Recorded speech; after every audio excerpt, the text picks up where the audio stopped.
Sometimes when you change or begin to shift, you begin to change from widely accepted points of views to not so popular views. Are you with me tonight?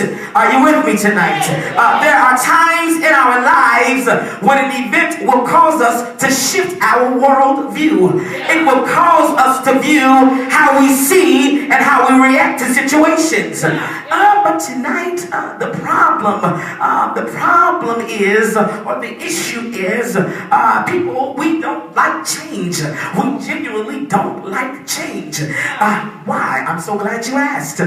People don't like to accept change because it causes them to feel a loss of control. Yeah, it causes you to feel a loss of control. You feel like you're in limbo. Change interferes with your autonomy or what you feel your rights are. I'm coming down your road in a minute. It can make you feel like you lost your rights or your control over what you feel is your territory.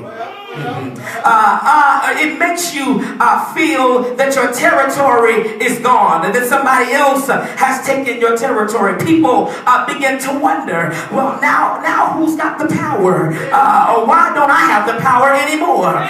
This is because our sense of self-determination is often the first thing to fade when we are faced with a potential change. Somebody say shift. Say it again, shift. This is when you see folks leaving the church. This is when you see folks stepping down from positions. This is when you see folks leave the praise team or the choir simply because who the new leader is. They can't handle the thought of losing control.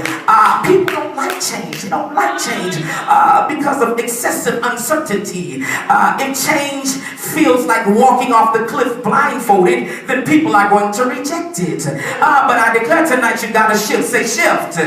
Yeah, people would prefer to stay in their misery than to head towards the unknown. As the saying goes, better the devil you know than the devil you don't know. But that's why tonight you see folks sitting around talking about shoulda, woulda, coulda, coulda done that. But somebody shout, I gotta shift. Yeah, people resist change because of the fear of being proven wrong. Tell your neighbor, grown folks don't like to be wrong. Yeah, tell somebody else, grown folks don't like to be wrong. Yeah, it's easier to keep lying their first lie to protect their first lie instead of just admitting that they lied in the first place. Let me leave that alone. I end up somewhere I don't need to go. But in our human nature, it's always easier to say no than to say yes, because we are creatures of habit. We are creatures of habits. Routines become automatic. Y'all know y'all got a routine. When you get up in the morning, when you go home at night, you have a routine. But change, it jolts us into consciousness, and sometimes in uncomfortable ways. And too many changes at one time can be distracting or confusing for some of us. It can be a little bit of a problem. People don't like change because it questions your competence. Change is resisted when it makes people feel stupid. They start to express their skepticism about whether this new ministry leader will work. They start to express their skepticism about whether the new boss is going to work.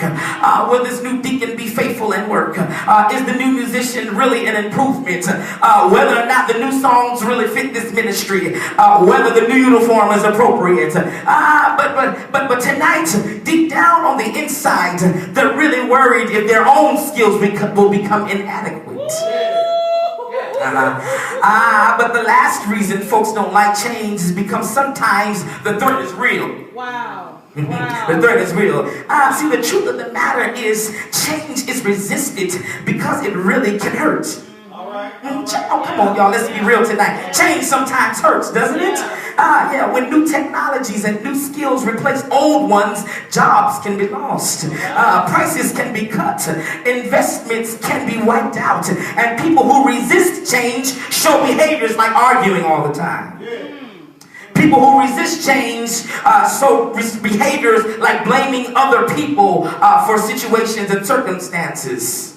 People who resist change show behaviors like criticizing other people. People who resist change show behaviors like avoiding communication.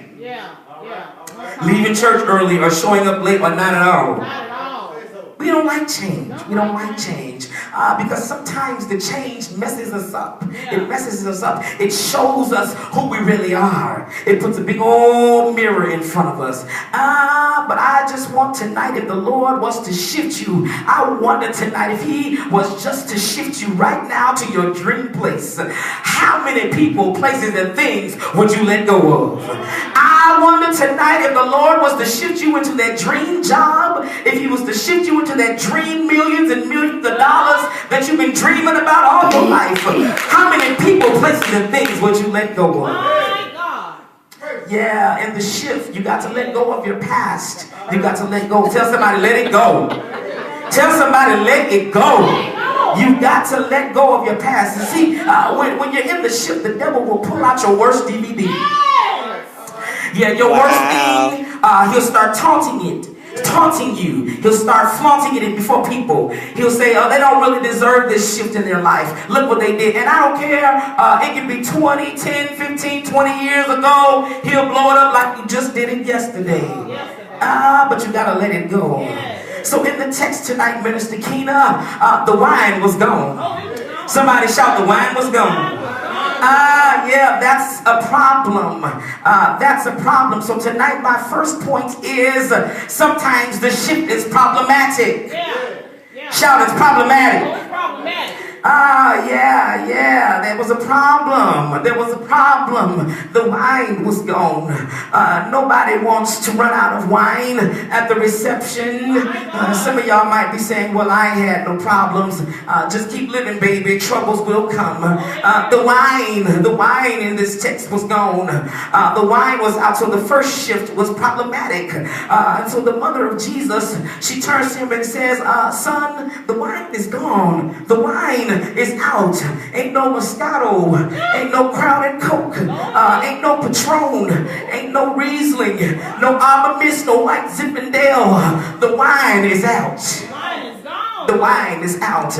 Now, according to the culture, this is a problem. Tell somebody it's a problem. Tell somebody it's a problem. It's a problem. This is a problem. It was also embarrassing. Read the text. Read the text. It was embarrassing. You don't have a wedding without proper refreshments. I